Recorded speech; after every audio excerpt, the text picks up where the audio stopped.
who said that he was using Jack Grealish as an inspiration. We'll talk a little bit about some of the comments that Pep Guardiola made about him a little bit later on, Danny. But should he be using Jack Grealish as an inspiration? Because Jack Grealish in his first season, after his £100 million move, played 47 games. It's not comparable. I understand why he's trying to find that use it for inspiration, but it's not comparable because what Jack Grealish did is learn on the job by playing football.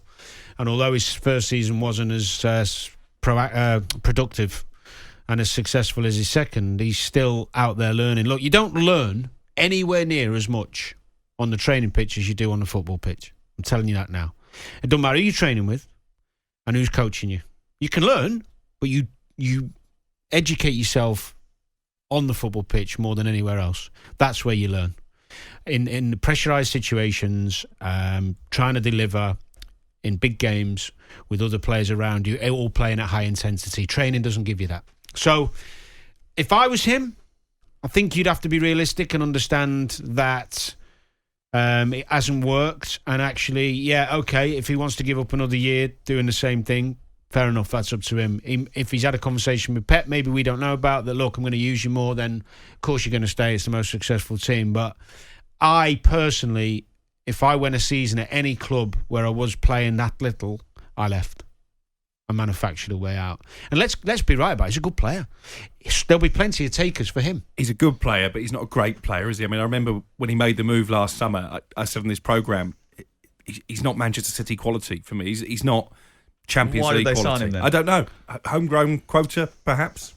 But it seemed a strange move at the time. With that, but I've just checked the stats there. Cole Palmer actually played more Premier League games than Kalvin Philips last season. Slightly different position, isn't it? But he's looking to leave. He wants to go out and play regularly. So, Cole Palmer's not happy just picking up his wages and watching for the bench.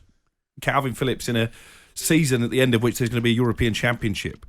He needs to be out playing regular first team football. He's not happy. I spoke to him at the end of the last season. In fact, when they picked up the trophy on that Sunday against Chelsea. He seems like a great lad, by the way. I sat down with him. He was chatting to me about it, and he was saying, look, I found it really difficult. I found it hard. I walked into the training ground, and I had a little bit of imposter syndrome. Yeah, that's normal. Walked in, and I thought, what on earth am I doing here? And then I started to listen to Pep, and I was taking on all this information, and I couldn't take it all on. It's taken me time to absorb so much over the course of the year, and he's hoping that next year's going to be better. Remember when he turned up at Manchester City, he was injured. He had a shoulder injury, which plagued him in the first He's never part played of the a full season anywhere. And fitness problems have dogged him. He's never played a full season in his career. Is he the new Scott Sinclair? Different. Slightly different. Yeah, slightly different. I like him. I think he's a talented player. He's an intelligent footballer. But I'm with you, Crookie, a little bit. Is he capable of going another step? Which is why they bought him City. Probably felt we can see something in him. We can elevate him to a better player that suits us. And I think the truth behind it is that Pep's trained with him, watched him, and thought, no. And that's fine. That's all right. That's not just because you're not Man City level. You're not able to nudge out. This is a team that's just won the treble. Well, you're not able to nudge out Rodri, Gundogan, Bernardo Silva, all these De Bruyne. You can't nudge them out. But he may get an extra opportunity next year, bearing in mind that Gundogan has left and Bernardo Silva may end up leaving the club and going off to. Well, they've got Kovacic, who's going to play ahead of him. They've got Kovacic there, and they've got Rodri, so they've replaced one. And if two are going out, then the other one hasn't gone yet, and you can't. And if Bernardo Silva does leave, there's absolutely no way they won't bring in another. And they were willing to pay decent money for Declan Rice, so he would have been ahead of Phillips in the pecking order had that deal gone through. Listening to Kalvin Phillips' story, it shows it's not just as biased as a biased Arsenal fan, but it's so refreshing from Declan Rice not to take an easy route to go to City, but by wanting to go and challenge him. That's from Greg. And James, the Arsenal fan, says, I can only assume that Kalvin Phillips moved for the money. Unless he is completely deluded, he must have known he would not get into that City squad. They've now signed Kovacic. He'll be third or fourth choice. You need to be playing games. He'll be another Jack Rodwell or Ross Barkley, which I'm sure he doesn't want to happen during a European Championship season. He did say that he was a little bit perturbed by the comments that were made by Pep Guardiola after the World Cup when he suggested they'd come back overweight. He said it was a little hard to take, but mainly because it was a talking point for everybody else, and he sort of shrugged it off in the interview he did yesterday. He's promoted a documentary, but hinted that there was more to come about that in the documentary. Did Guardiola make a little bit of a mistake being a little bit loose with his tongue during that period?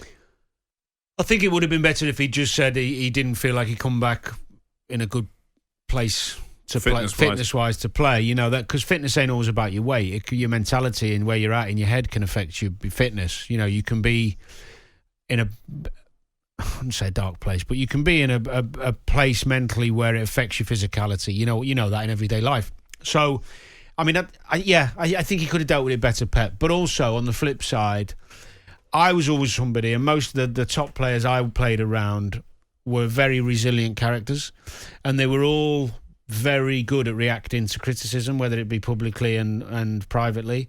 But life is different now, isn't it? I mean, the new generation of players are dealt with differently to the way that players were dealt with in your generation. I think there's a degree of truth in that. My feeling is that the top level football is that people like Jurgen Klopp and Pep Guardiola are still very, very demanding and verbally will go there with players that you probably don't think. And I would imagine that some of those players in the top level dressing rooms are still having big ding-dongs with coaches and managers week in, week out to get the best out of each other, because that's what top level passionate footballers do.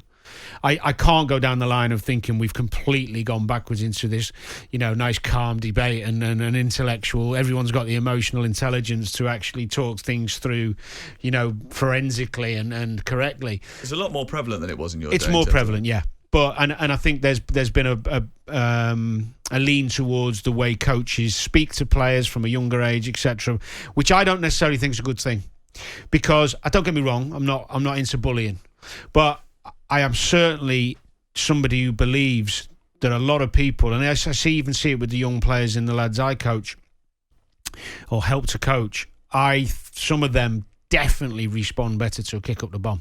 It's interesting how those comments are perceived, though, because I remember when Jose Mourinho was accused of fat-shaming Luke Shaw and the word bullying was used, whereas Pep Guardiola got a bit of an easier ride from the media when he made those comments about Kalvin Philips.